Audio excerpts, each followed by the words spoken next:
कौन है? कौन है वहां? कौन है यहाँ पर?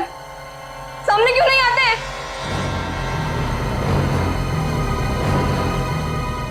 बस बहुत हो गया, बंद करो ये खेल, बंद करो ये खेल।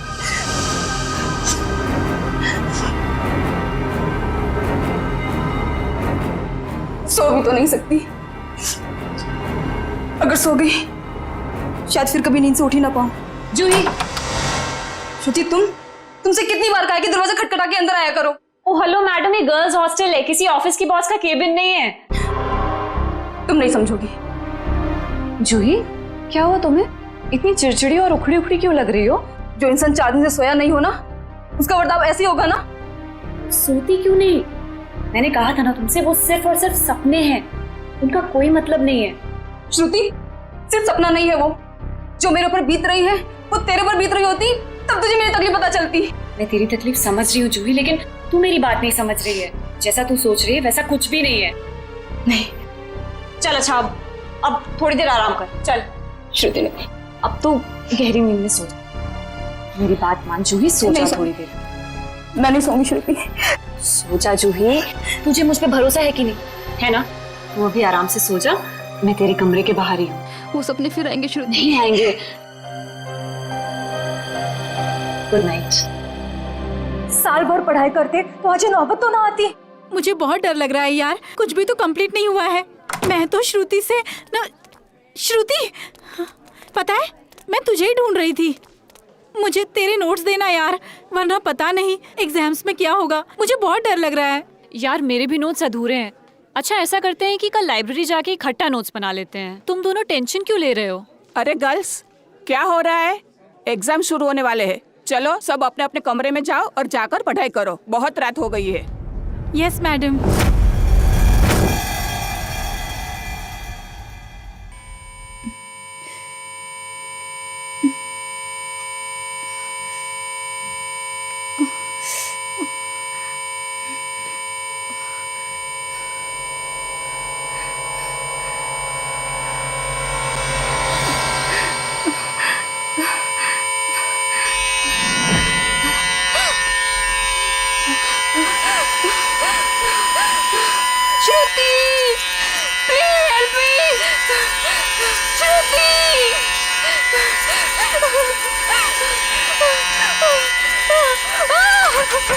ये दरवाजा क्यों बंद है?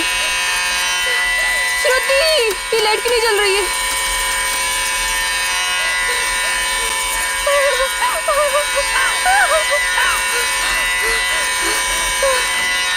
ये खिड़की क्यों जाम है?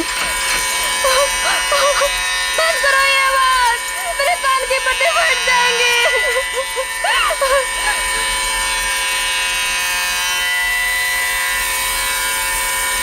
ये धुआं कहाँ से आ रहा है?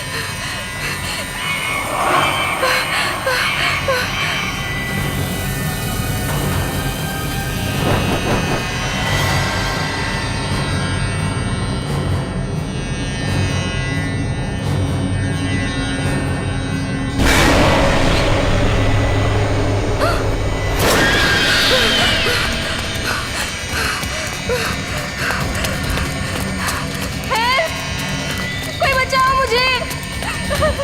हेल्प! कोई है? बचाओ! Please help me! कोई है? कोई बचाओ मुझे! मत मारो मुझे! मत मारो! मत मारो मुझे! मत मारो!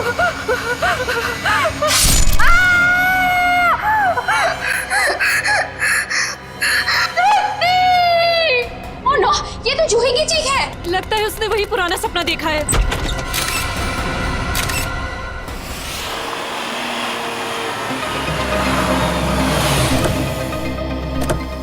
आशिया, क्या पता चला? सर, मरने वाली का नाम जूही है। वैसे भोपाल से है, मगर यहाँ MBA की पढ़ाई के लिए आई थी। सर, लगता है जब वो सो रही थी उस वक्त किसी ने चाकू मार के उसका खून रोक दिया। श्रेया, जूही का कमरा कहाँ है? सर ऊपर। सर एक और बात, जब उसका खून हुआ उस वक्त उसके कमरे में और कोई भी नहीं। ऐसा कैसे हो सकता है श्रेया? कोई ना कोई तो होना चाहिए। ऐसा जरूरी नहीं है सर, इस तरह की मौतों में कई बार आत्माओं का हाथ होता है। प्लीज, एसीपी सर मुझे पहले ही बता चुके हैं आपकी इन कहानियों के बारे में। बेहतर होगा कि इन मर्डर केसेस के साथ ये आत्माओं की कहानियां ना जोड़ें। प्लीज, समझ गए? यही कमरा है? Yes sir. आइए। एक्सक्यूज मी, प्लीज एक सेकंड, एक्सक्यूज मी।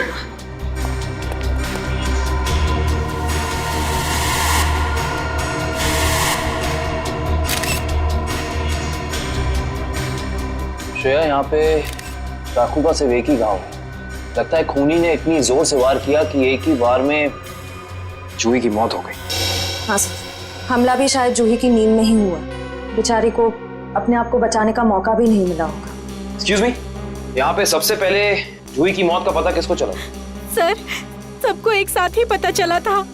हम यहाँ कॉरिडोर में थे, अचानक से जूही के कमरे से चीखने की आवाज आई और अंदर आके देखा तो जूही की जान जा चुकी थी। उस समय कमरे में जूही के साथ और कौन था? सर, उस वक्त जूही के साथ कोई नहीं था। देखिए, आप लोग दोबारा याद करने की कोशिश कीजिए। हो सकता है कोई ऐसा जो उस वक्त भाग निकला हो। सर, भागने का तो सवाल ही नहीं उठता, क्योंकि डोर बाहर से बंद था और वो अंदर से। खूनी भागेगा भी तो कहाँ से भागेगा? एक मिनट, ये दरवाजा बाहर से बंद था, क्यों? सर, कई दिनों से जूही सो नहीं पा रही थी। अचानक नींद से जाग जाती थी और भागकर अपने कमरे से बाहर आ जाती थी। आज भी कुछ ऐसे ही हुआ। वो सो नहीं पा रही थी, मैंने उसको सुलाया और मैं बाहर आ गई और दरवाजा बाहर से बंद कर दिया। लेकिन इसे नींद क्यों नहीं आ रही थी? सर, कई दिनों से उसे डरावने सपने आ रहे थे। उसे ऐसा महसूस हो रहा था कि उसका सपनों में कोई खून करना चाह रहा है, उसकी कोई जान लेना चाह रहा है। हमें क्या पता था कि उसका सच में खून हो जाएगा। डरावने सपने? मैं कह रहा था ना, ये कोई आत्मा का ही चक्कर है।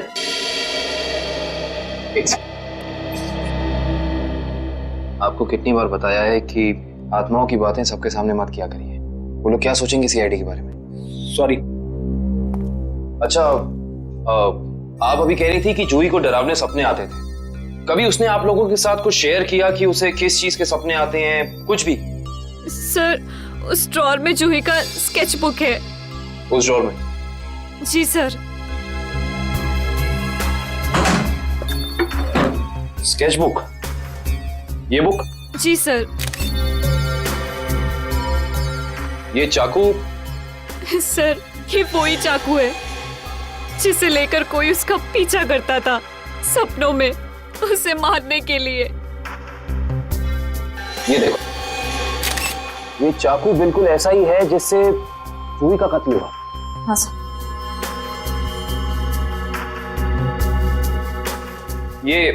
ये सारी ड्राइंग्स जो हैं इस बुक में, ये क्या जूही अपने सपने में देखती थी? जी सर। सर, लगता है ये किसी अंदर वाले का ही काम है, जो कमरे के अंदर आसानी से आ सकता हो और जिसे जूही के सपनों के बारे में पता हो। क्या तुम्हारे अलावा और कोई ये स्केचबुक के बारे में जानता था? कोई नहीं। खूनी अगर इस दरवाजे से अंदर नहीं आया तो फिर इस कमरे में आया कहां से? इस बालकनी से।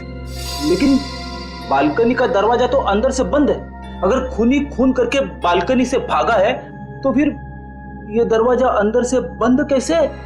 बालकनी का दरवाजा बंद, कमरे का भी दरवाजा बंद। कहीं जूही की आग? ये खूनी यहाँ आया कहां से, ये अभी पता चल जाएगा।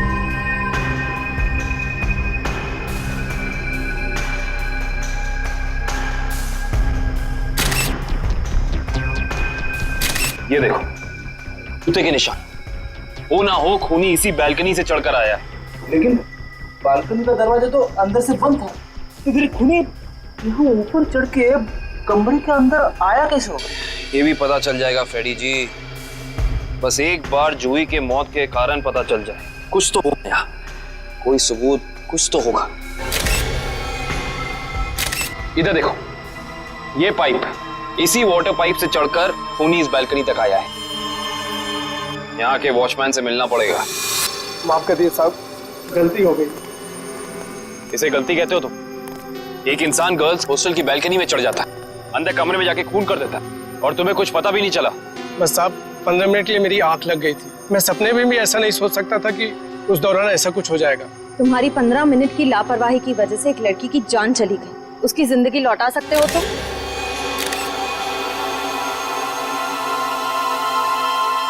सर, ये जूता यहाँ झाड़ियों में पड़ा हुआ था। जूता यहाँ पे? हो ना हो, ये जूता उसी खूनी का है। सर, ये तो किसी आदमी का जूता लगता है। यानी बालकनी में जो इंसान चढ़ा था वो कोई आदमी था? सुनो, ये जूते को पहचानते हो? नहीं साहब। दोबारा याद करके बताओ, सही से याद करो। कोई इंसान यहाँ आया था जिसने ये लाल जूता पहना था?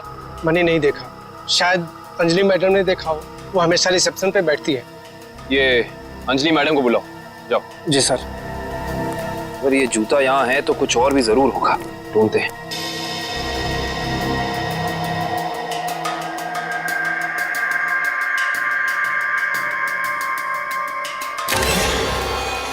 इस तरफ ये जूतों के निशान। एक जूते का निशान थोड़ा गाढ़ा है और दूसरे का हल्का।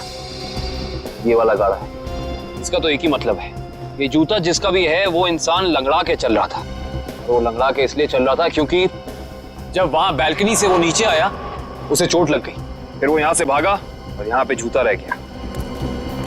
हाँ साहब, मैं ही अंजलि हूँ। आपने मुझे बुलाया? जी अंजलि जी, हमें आपसे कुछ सवाल पूछने थे। जी। अंजलि जी, आपने इस लाल जूते को देखा? मेरा कहने का मतलब है किसी इंसान को इसको पहनकर यहाँ आते हुए देखा, लंगड़ाते हुए? हाँ साहब, मैंने देखा था। मनीष लंगड़ाते हुए जा रहा था। मनीष? ये मनीष कौन है? जूही का दोस्त है। अंजलि जी, जब वो यहाँ आया, ये गर्ल्स हॉस्टल है राइट, आपने उसको रोका नहीं? मैंने उसे रोका पर वो रुका ही नहीं। और क्या? मनीष अक्सर जूही से मिलने हॉस्टल आया करता था, पर कुछ दिनों से उन दोनों के बीच में अनबन चल रही थी। किस बात को लेकर अनबन चल रही थी? मुझे उस बारे में कुछ पता नहीं। कोई बात नहीं, अब तो इस बारे में हम मनीष से ही पूछ लेंगे।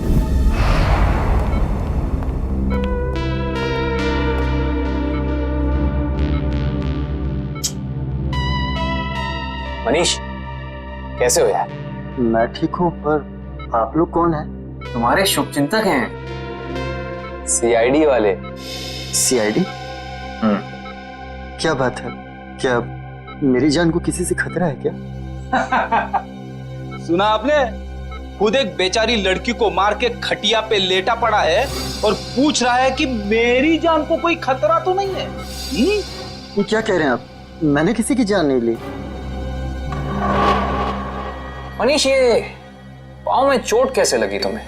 वो मैं सड़क पार कर रहा था तो एक बाइक वाले ने टक्कर मार दी मुझे। सड़क पार कर रहा था बेचारा, टक्कर मार दी? वैसे ये हादसा हुआ कहाँ? MI रोड पे, जीपीओ के सामने। जीपीओ के सामने? तभी तो। वैसे अगर ऐसा था तो ये लाल रंग का जूता जो तुम्हारा है, हमें पता है जीपीओ के सामने मिलना चाहिए था। पर कमाल की बात देखो, ये जूता हमें स्वर्णिमा गर्ल्स हॉस्टल के बाहर मिला। कैसे? मेरा जूता वहां कैसे पहुंचा? देखो मनीष, हमसे झूठ बोलकर कोई फायदा नहीं है। सच निकालने के और कई तरीके आते हैं। बेहतर होगा हमें सब सच बता दो। क्यों मारा तुमने जूही को? क्या जूही की मौत हो गई? खून हो गया उसका। क्यों गए थे तुम वहां? देखिए, मैं जूही के बालकनी में गया जरूर था, लेकिन मैंने जूही को नहीं मारा। इतनी रात को तुम वहाँ क्या करने गए थे मनीष? मुझे उससे बात करनी थी। ऐसी कौन सी बात थी जो तुम दिन के उजाले में नहीं कर सकते थे, जिसके लिए तुम्हें रात के अंधेरे का सहारा उठाकर चोरों की तरह पाइप से चढ़कर उसकी बैल्कनी तक जाना पड़ा? मैं उससे माफी मांगना चाहता था। दरअसल मैंने उसके दोस्ती को प्यार समझने की गलती की थी, लेकिन जब मैं वहां पहुंचा तो मैंने देखा कि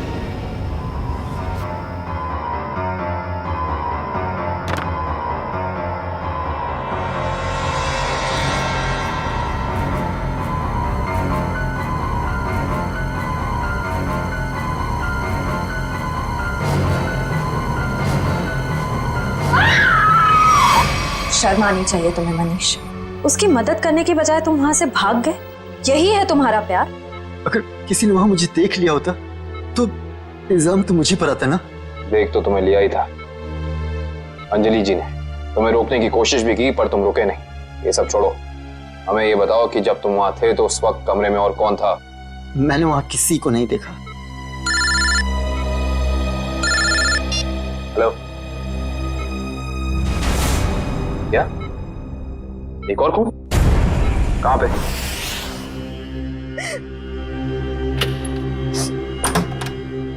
आप कौन? हम लोग सीआईडी से।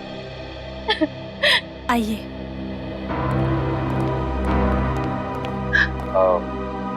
आप कल्कि जी हैं ना? जी सर, मैंने ही आपको फोन किया था। मेरी सहेली मीरा का खून हो गया है। उसकी लाश ऊपर उस कमरे में पड़ी है।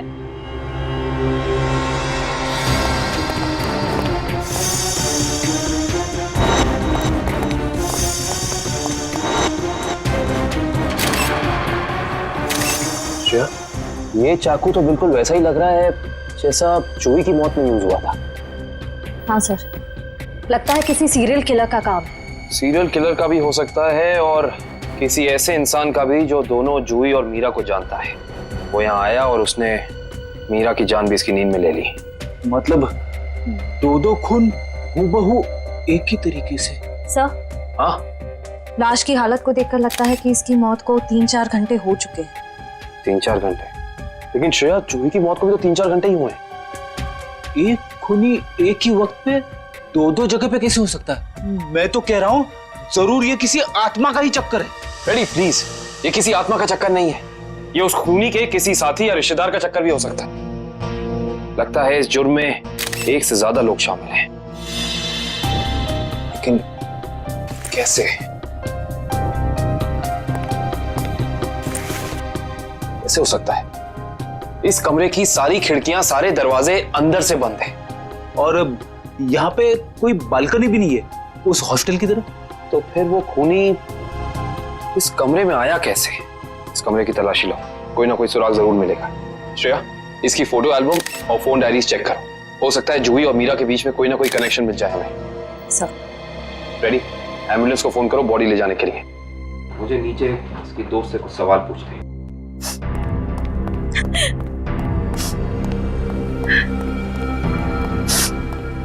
कल्कि जी, जी, आपको मीरा की मौत के बारे में कब पता चला? रात को मैं काफी देर से ऑफिस से लौटी तो मैं इस कॉरिडोर से गुजर रही थी कि तभी मुझे मीरा के चीखने की आवाज सुनाई दी। मैं दौड़ती हुई उसके दरवाजे तक आई। मीरा का दरवाजा खटखटाया पर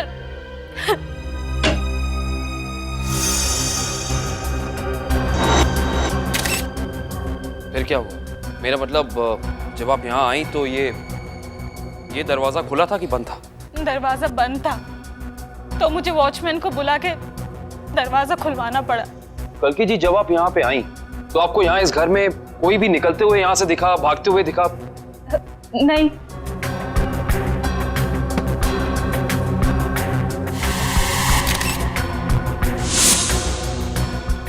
कल्कि जी, आपकी दोस्त मीरा काम क्या करती? बैंक की एरिया मैनेजर थी वो, और 2 साल पहले उसका तबादला हमारे शहर में हुआ था। तबादला? हाँ श्रेया, क्या पता चला? सर, मरने वाली का नाम जूही है। वैसे भोपाल से है मगर यहाँ MBA की पढ़ाई के लिए आई थी। क्या ये तबादला भोपाल से यहाँ हुआ? जोधपुर से। पर क्यों सर? आपकी दोस्त मीरा किसी जूही नाम की लड़की को जानती थी? जहाँ तक मुझे पता है सर, इस नाम की तो उसकी कोई दोस्त नहीं थी। दोस्त नहीं तो कोई रिश्तेदार? क्योंकि कुछ घंटे पहले एक 21 साल की लड़की का बिल्कुल इसी तरीके से खून हुआ। उस लड़की का नाम जूही था और ये उसकी तस्वीर है। क्या आप जानती हैं इसे? नहीं। आप जानती?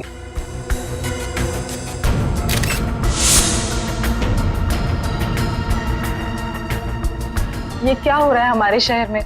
आम आदमी तो बिल्कुल भी सुरक्षित नहीं है। कल्कि जी, आपको किसी पे शक है? I mean, आपकी दोस्त मीरा की किसी से कोई दुश्मनी, कोई अनबन? उसका कोई दुश्मन नहीं था सर। मीरा तो बहुत ही सुलझी हुई लड़की थी।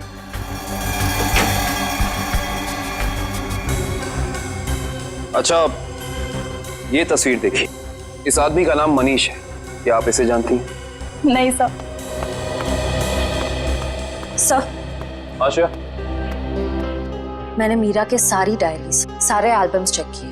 मीरा और जूही के बीच कोई कनेक्शन नहीं है, कोई संबंध नहीं है। कोई ना कोई संबंध तो जरूर है, वरना ये खूनी सिर्फ इन्हीं दोनों लड़कियों को निशाना क्यों बनाएगा? कुछ तो है जो हमें समझ नहीं आ रहा है। कल्कि जी, क्या कुछ दिनों से मीरा किसी बात को लेकर परेशान थी? हाँ सर, कुछ दिनों से उसे डरावने सपने आ रहे थे। डरावने सपने? मीरा को भी डरावने सपने आ रहे थे? हाँ सर, बस कहती रहती थी कि उसका कोई खून करना चाहता है।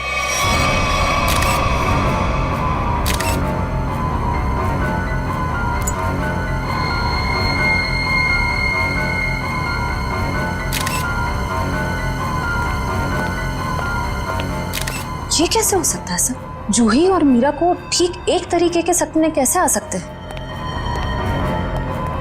सर, खूनी के अंदर आने का रास्ता तो नहीं मिला है, लेकिन ये स्क्रू मिला है मीरा के बेड के नीचे से।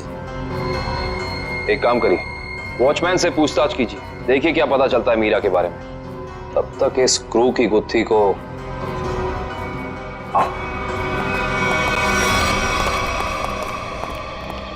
करण, रेडी को ये स्क्रू कहाँ मिला था? सर, वहां उधर। इधर? ये स्क्रू हाँ आया कैसे होगा? हाँ ले आओ, संभाल के। इश्ता, श्रेया, संभाल के।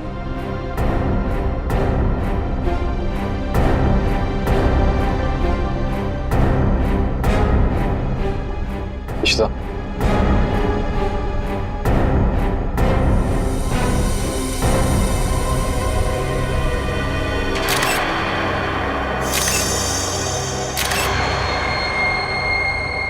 ये बात है। क्या हो सर? ये देख रही हो, सीलिंग फैन। अब ये सीलिंग फैन इस स्क्रू की गुत्थी को सुलझाएगा। करण, समझ गया सर?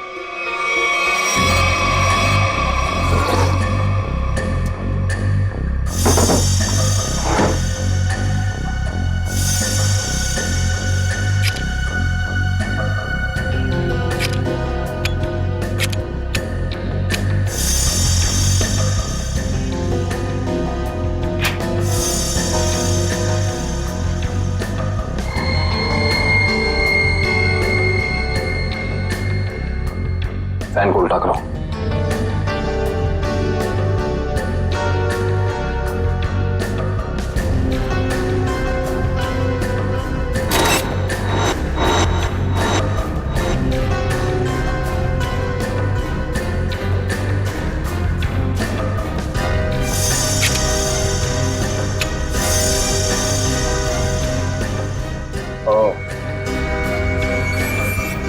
सर, यानी ये स्क्रू इस फैन का है? हाँ श्रेया, किसी ने इस फैन के साथ छेड़खानी की है, अभी पता चल जाएगा।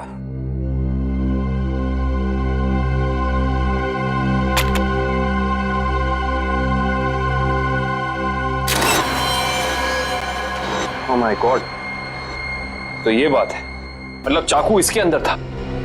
इसके अंदर से इस मैकेनिज्म के जरिए चाकू सीलिंग से नीचे गिरा मीरा के पेट में और उसकी मौत हो गई। अब समझ में आया, ये कारण है जिस वजह से खूनी इस कमरे में नहीं था। उसकी जरूरत ही नहीं थी, उसका काम तो ये सीलिंग फैन कर रहा था। इसका मतलब जूही के कमरे में भी बिल्कुल ऐसा ही सीलिंग फैन होगा जिसके अंदर सेम मैकेनिज्म फिट होगा। वहां भी चाकू सीलिंग से गिरा और जूही की मौत हो गई। सर, हो सकता है खूनी ने रिमोट कंट्रोल के जरिए इस चाकू को कंट्रोल किया हो सकता है। और सवाल यह है श्रेया कि खूनी को कैसे पता चला कि सही वक्त रिमोट बटन दबाने का कौन सा था? हाँ सर, क्योंकि ना तो हमें मीरा के कमरे से कोई कैमरा मिला, ना ही जूही के कमरे से, जिससे ये पता चले कि खूनी दोनों लड़कियों पर नजर रख रहा था। वो भी पता चल जाएगा इस सीलिंग फैन के चाकू के मैकेनिज्म के जरिए। क्या ये मीरा और जूही, इन दोनों के बीच में कोई ना कोई संबंध तो जरूर है, कोई ना कोई संबंध तो जरूर है। मगर सर, दूर दूर तक इन दोनों के बीच कोई संबंध नजर तो नहीं आ रहा। इन दोनों के उम्र में बहुत फर्क है, उनके रहन सहन, तौर तरीके, ये जूही का कॉलेज और मीरा के काम करने की जगह, आपस में कहीं भी कोई तालमेल नहीं है सर। हाँ सर, वो फैन और चाकू का मैकेनिज्म रेडी है। चलो देखते हैं।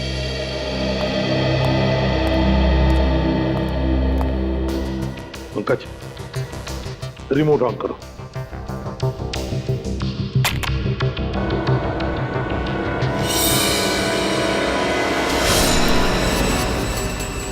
मगर जैसे ही रिमोट का बटन दब गया, इस फैन के मैकेनिज्म के अंदर जो इंफ्रारेड लाइट थी वो ऑन हो गई, लॉक खुल गया और उसकी वजह से ट्रिगर ऑन हो गया। ट्रिगर ऑन होने से इसके अंदर जो छुपा के रखा था चाकू, वो सीधा नीचे गिर गया, सीधे उसके शरीर के अंदर जो फैन के नीचे सोया हुआ था। मगर दया, एक बात है, ऐसे मैकेनिज्म की जो रिमोट होते हैं, वो रिमोट ज्यादातर 50 मीटर की दूरी के अंदर ही काम कर सकते हैं।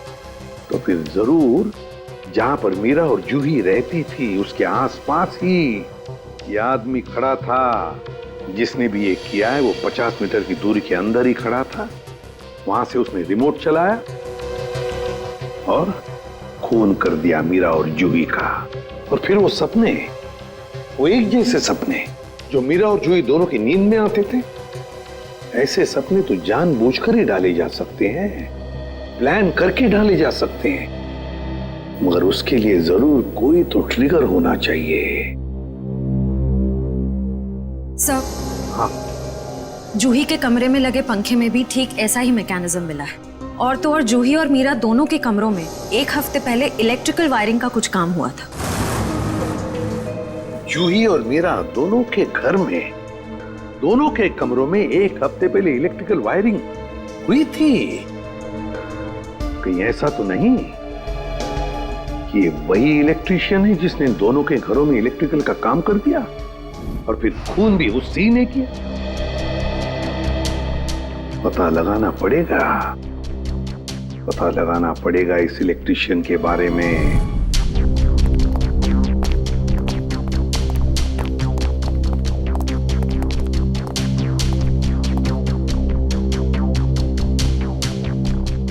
ना ही मीरा के मोबाइल पे कोई अलार्म था और ना ही जूही के मोबाइल पे। फिर दोनों को एक ही वक्त एक जैसे सपने कैसे आ सकते हैं? इसका मतलब सपने ट्रिगर करने वाला मैकेनिज्म यहीं कहीं है। सर, ये देखिए, इस पे अलार्म है, लेकिन सुबह 6 बजे का।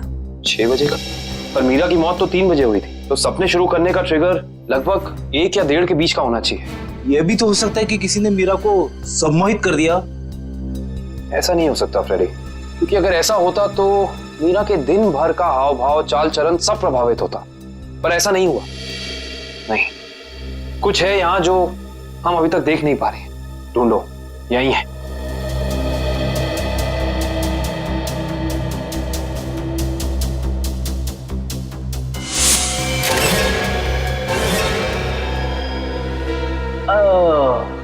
ये देखो, टीवी के पीछे ये बॉक्स लगा हुआ था। बॉक्स? कहीं ये ट्रिगर मैकेनिज्म इस बक्से के अंदर तो नहीं फिक्स किया हुआ है?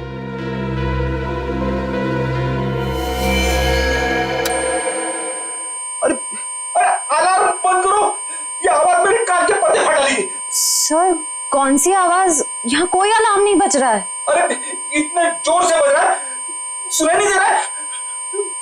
बंद करो। हाँ, बज तो रहा है, लेकिन बहुत धीमी आवाज में। बंद करो, बंद करो। बंद हो गया। Thank you. इतना भद्दा अलार्म मैंने जिंदगी में नहीं सुना। सोने वाला उठेगा नहीं, हार्ट अटैक से सीधे ऊपर चला जाएगा। मगर सर, अलार्म की आवाज सिर्फ आपको कैसे सुनाई दी?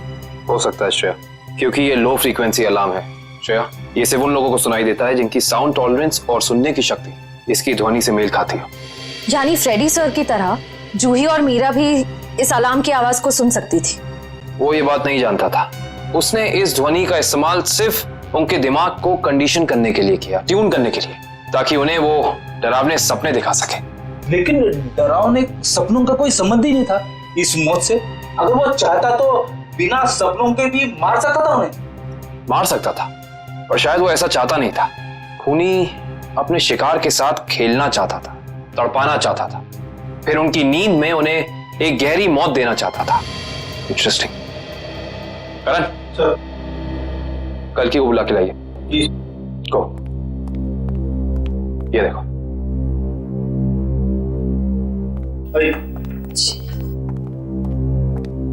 आइए। कल की जी। जी। इस आवाज को पहचानती हैं आप? ये आवाज मैंने यही सुनी है, मीरा के घर पे। कब? करीब 3-4 दिन पहले, जब वो अपने लैपटॉप पे काम कर रही थी तब।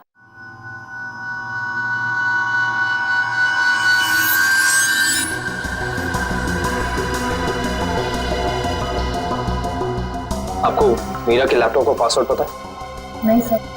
हमें कंप्यूटर एक्सपर्ट से इसका पासवर्ड ब्रेक कराना होगा, लेकिन मुझे लगता है कि हमारे सारे सवालों के जवाब इसी लैपटॉप के अंदर है, इसके अंदर।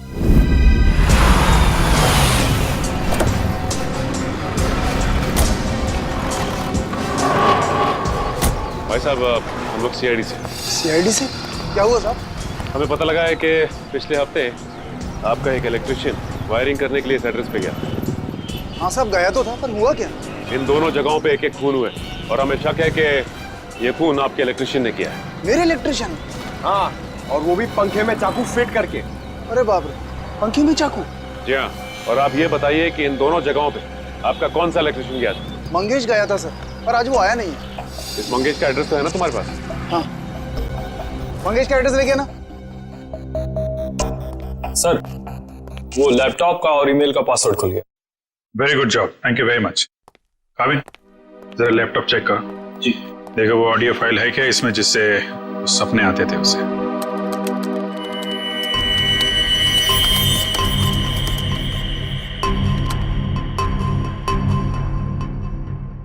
सर, इस कंप्यूटर में कोई ऑडियो फाइल नहीं है। हाँ, लेकिन मीरा के ईमेल अकाउंट में एक वीडियो फाइल दिख रही है। Video file? खोलो खोलो इसे जरा।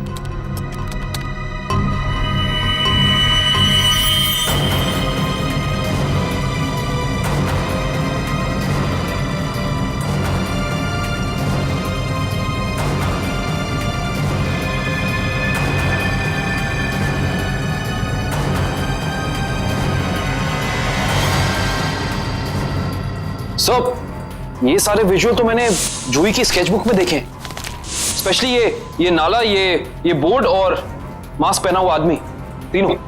इसका मतलब खूनी ने जूही और मीरा दोनों को चेतावनी भेजी थी। उन लोगों को हमारे पास आना चाहिए था मदद मांगने। जरा ये फाइल फिर से चलाना।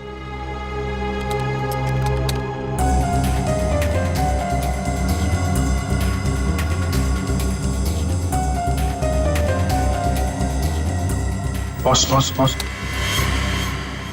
बंजारा रोड, जो शहर के पश्चिमी हिस्से में है ना? Yes sir. मतलब जो कुछ हुआ है बंजारा रोड पे ही हुआ है। क्या? ठीक है, ओके। सर, उस इलेक्ट्रिशियन मंगेश का जो पता मिला था वो नकली है सर। कोई बात नहीं, स्केच बनवाओ उसका और अपने डेटाबेस में चेक करो। बंजारा रोड, वहां जाके देखना पड़ेगा। सब लोग बाहर ध्यान रखना।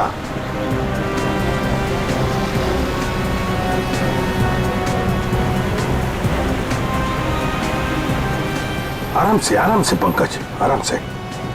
एक मिनट।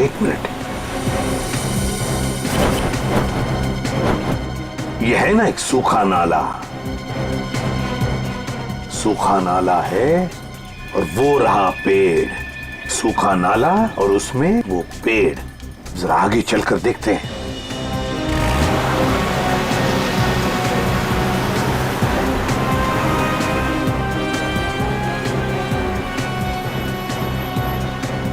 एक मिनट पंकज, एक मिनट।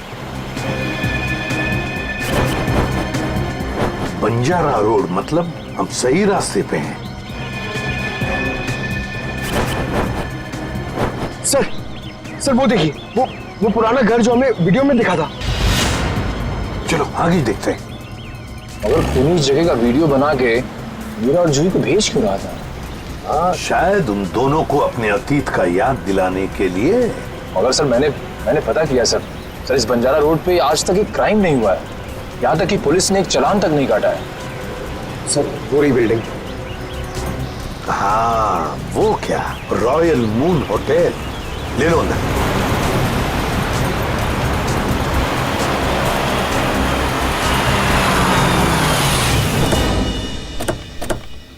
हाँ, इलेक्ट्रिशियन का स्केच मैच नहीं हो रहा है तो कोई बात नहीं, ठीक है। वेलकम सर, कहिए मैं आपकी क्या सहायता कर सकता हूँ? हम लोग सीआईडी से हैं। दरअसल एक केस के सिलसिले में कुछ पूछताछ करनी थी आपसे। सीआईडी? तो पूछिए, क्या पूछना चाहते हैं आप? जरा बताइए, कुछ दिन पहले क्या आपके होटल के बाहर कोई किसी तरह की वीडियो शूटिंग कर रहा था? शूटिंग? नहीं सर, हमारी होटल के बाहर शूटिंग या फोटोग्राफी की अनुमति नहीं है। ये दो फोटोग्राफ दो लड़कियों के, एक का नाम मीरा है, एक का नाम जूही है। क्या ये लड़कियां आपके यहाँ कभी ठहरी थी, कभी आई थी? सर, हमारे यहाँ रोज बहुत सारे कस्टमर आते हैं, ये बता पाना थोड़ा मुश्किल है। मैं समझ सकता हूँ, लेकिन हो सकता है आपके रिकॉर्ड में हो कुछ इनके बारे में। जरा देखिए। अलका, जरा रिकॉर्ड्स चेक करना। सर। हाँ सर, ये दोनों गेस्ट हमारे होटल पे रुके थे पिछले साल 17 मई 2013। 17 मई 2013, मतलब एक साल पहले। तो क्या एक साथ आई थी या अलग अलग? नहीं, अलग अलग। सर, इन दोनों के पास शहर में रहने के लिए जगह है, एक घर में रहती है और एक हॉस्टल में रहती है, फिर ये दोनों यहाँ किस लिए आई थी? कोई तो वजह होगी ना पंकज, कोई तो वजह होगी। क्या आपका रिकॉर्ड देख सकता हूँ 17 मई 2013 का? Sure sir. 17 मई 2013, काफी सारी लड़कियां आई थी उस दिन आपके होटल में। कोई फंक्शन वगैरह था क्या?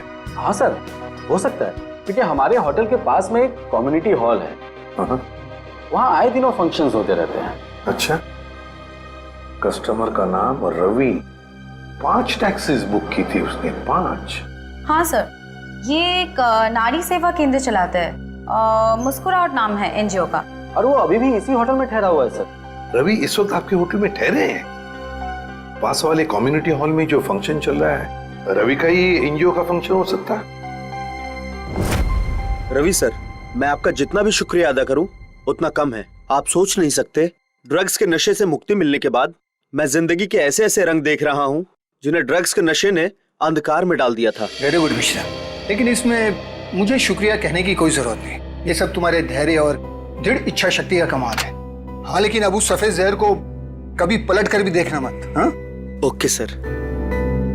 माफ कीजिएगा रवि जी, आपको मैं इंटरप्ट कर रहा हूँ, लेकिन ये जरूर कहूंगा कि आप बहुत ही अच्छा काम करते हैं, बहुत ही पुण्य का काम करते हैं हमारे देश के नौजवानों को ड्रग्स में से बाहर निकाल कर। सर, आप एसीपी प्रद्युम्न है ना सर? जी हाँ, मैं एसीपी प्रद्युम्न। सर, हमने बहुत किस्से पढ़े हैं सर आपके बारे में, और तभी से आपसे मिलना चाहता था सर, लेकिन अब आप सर बैठे क्यों हैं सर, प्लीज? सर, क्या लेंगे सर आप? चाय, कॉफी, कुछ? एक ठंडा लेमन आइस टी। जी, ठंडा लेमन आइस टी तो नहीं मिलेगी, साधारण चाय चलेगी। रवि जी, हमें कुछ नहीं चाहिए, कुछ नहीं चाहिए, थैंक यू वेरी मच। बस एक जरूरी काम है आपके पास। 2 लड़कियों के बारे में हम कुछ इंफॉर्मेशन चाहते हैं। अब कौन सी 2 लड़कियां सर? ये जूही और ये मीरा, क्या आप बता सकते हैं कि पिछले साल ये दोनों आपके इस एनजीओ में आई थी? जूही और मीरा? हाँ सर, ये सर आई थी दोनों यहाँ पर। एक्चुअली सर, इन्हें भी ड्रग्स के नशे की बुरी लत पड़ गई थी सर, इसलिए ये दोनों आई थी यहाँ हमारा सेमिनार अटेंड करने के लिए। लेकिन सर, इस बात को तो करीब 1 साल हो गया है। अब इनके बारे में पूछताछ। इन दोनों लड़कियों का खून हुआ है। क्या खून हो गया? लेकिन सर, कैसे, किसने किया सर? बस वही पता लगाना है, इसलिए हम चाहते हैं कि अगर आपको इन दोनों के बारे में कोई खास बात मालूम हो, कोई यादें हो आपके पास इनके बारे में, तो मदद हो जाएगी हमारी तहकीकात करने में। कोई खास बात इस वक्त तो याद। हाँ सर, याद आया सर, एक लड़की थी मोनिका, इन दोनों को उसकी चिंता बहुत सताती रहती थी सर। मोनिका? जी। क्या वो भी यहाँ आपके ड्रग रिहैबिलिटेशन सेंटर में आई थी? आई तो थी सर यहाँ पर, लेकिन वो ड्रग्स के खिलाफ अपनी लड़ाई जीत नहीं पाई सर। दरअसल सर, 1 साल पहले अपनी बिल्डिंग की छत से कूदकर उसने आत्महत्या कर ली थी सर, ड्रग के नशे में। मोनिका ने आत्महत्या कर ली? जी सर। उसका पता तो होगा ना आपके पास? जी सर, मोनिका का एक ही सगा भाई है, अमित। मोनिका की मौत के बाद सारी प्रॉपर्टी, सारी जायदाद उसी के नाम हो गई। तो क्या मोनिका के भाई ने प्रॉपर्टी के लिए अपनी बहन का खून किया? ये भी तो हो सकता है कि मोनिका ने आत्महत्या की हो। मैंने कहा ना, काम हो जाएगा। जी कहिए। आपका नाम अमित है? जी हाँ, मगर आप लोग? सीआईडी। मोनिका के बारे में कुछ सवाल करने थे आपसे। ओह, 1 साल हो गया मेरी बहन को मरे हुए। लेकिन अब भी कोई ना कोई आकर मेरे पुराने जख्म को रहता रहता है। पूछिए, क्या पूछना है आपको? देखिए अमित जी, हम आपका दुख समझ सकते हैं, मगर क्या करें, दो खून हुए, इसलिए आपकी बहन के बारे में कुछ सवाल करने आए हम लोग। दो खून? मगर किसके? जूही और मीरा का। ये दोनों आपकी बहन मोनिका के दोस्त थे ना? हाँ, बदकिस्मती से ये मेरी बहन के दोस्त। बदकिस्मती से? क्यों? वैसे तो मीरा और जूही तुम्हारी बहन की बहुत फिक्र करते थे। अगर सच में उन्हें मेरी बहन की फिक्र होती तो वो फिर से उसे ड्रग्स की खाई में ना धकेलते। क्या वो दोनों फिर से मोनिका को ड्रग्स की लत लगाना चाहते थे? हालांकि वो दोनों खुद ड्रग्स से छुटकारा पाना चाहते थे। मुझे नहीं पता कि वो आदत से छुटकारा पाने आए थे या दोबारा ड्रग एडिक्ट्स को बढ़ावा देने, लेकिन इस काम में एक और भी था उनके साथ। हाँ, विशाल। विशाल? ये विशाल कौन? विशाल जूही और मीरा को ड्रग्स देता था और ये बात मोनिका जान गई थी। लेकिन जब लोगों को पता चला कि मोनिका को उनका राज पता है तो उन्होंने उसे फंसाने के लिए उसके बैग में ड्रग्स डाल दी। वो पकड़ी गई, उसके ऊपर पुलिस केस भी हुआ। वो ये सदमा बर्दाश्त नहीं कर सकी और उसने आत्महत्या कर ली। सर, कोई तो है जो मोनिका की मौत का बदला ले रहा है। जूही और मीरा पहले ही मर चुकी हैं। अब अगला नंबर शायद विशाल का। अमित, कल रात तुम कहाँ थे? आप मुझ पे शक कर रहे हैं? क्या करें, शक करने की आदत जो है हमें। और फिर तुम तो अपनी बहन के सबसे करीबी हो ना। मुझसे ज्यादा करीबी तो उसका मंगेतर था, रणविजय। दोनों ने जन्मों जन्मों तक साथ रहने की कस्में खा रखी थी। रणविजय? ये रणविजय यही है ना? हाँ, यही तो है वो। लेकिन रणविजय का स्केच आपके पास कैसे? हो सकता है मीरा, जूही और मोनिका की मौत का राज रणविजय जानता हो। Thank you Ranvijay. सर, वो रहा विशाल का घर। विशाल की जान को खतरा हो सकता है।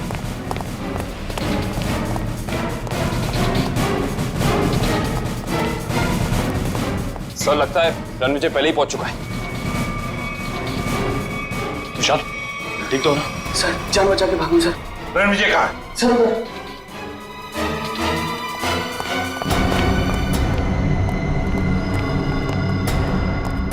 यहाँ तो कोई भी नहीं है। सर, शायद यहाँ से भागा होगा। रणविजय!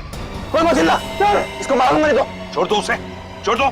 देखिए, वैसे तो मुझे सीआईडी वालों से काफी लगाव है, पर अगर सीआईडी ने मेरे साथ कोई होशियारी की ना तो ये बात मुझे अच्छी नहीं लगेगी। चाकू नीचे फेंक दो। फेंक दो चाकू। डरो मत, कुछ नहीं करूंगा तुम्हारे इस मोटू ऑफिसर को। मोटू मत बोल, टाइपिंग कर रहा हूं आजकल। देखो, मुझे अपना काम करने दो। बेवकूफी मत करो, नहीं बच पाओगे तुम। अरे बचना किसको है? एक बार मैं इस विशाल को मार दूं, भले मुझे फांसी हो जाए, फिर मुझे मंजूर है। देखो रणविजय, ये सब करने से क्या मोनिका वापस आएगी? भले ही वापस ना है, लेकिन मेरे बदले की आंख तो पूरी होगी। इन तीनों ने रातों की नींद उड़ा दी थी मोनिका की, इसलिए मैं भी इनके साथ वही कर रहा हूं। इन्हें तड़पा तड़पा कर मारूंगा मैं। देखो रणविजय, मोनिका के साथ जो कुछ भी हुआ ठीक नहीं हुआ। इन तीनों की वजह से बेचारी को जेल जाना पड़ा, बदनामी हुई। नहीं, रात रात भर सो नहीं पाती थी वो, बुरे बुरे सपने देखकर जाग जाती थी। ये विशाल ने मोनिका का बंजारा रोड पे पीछा किया था उसे मार डालने के लिए, इसलिए मैंने भी इन्हें पहले बुरे बुरे सपने दिखाए और अब मैं इन्हें मौत की नींद सुला रहा हूं। रणविजय, ये तुम क्या करने जा रहे हो? विशाल को उसके किए की सजा कानून देगा। अरे कानून का क्या गया, प्यार तो मैंने अपना खोया है ना।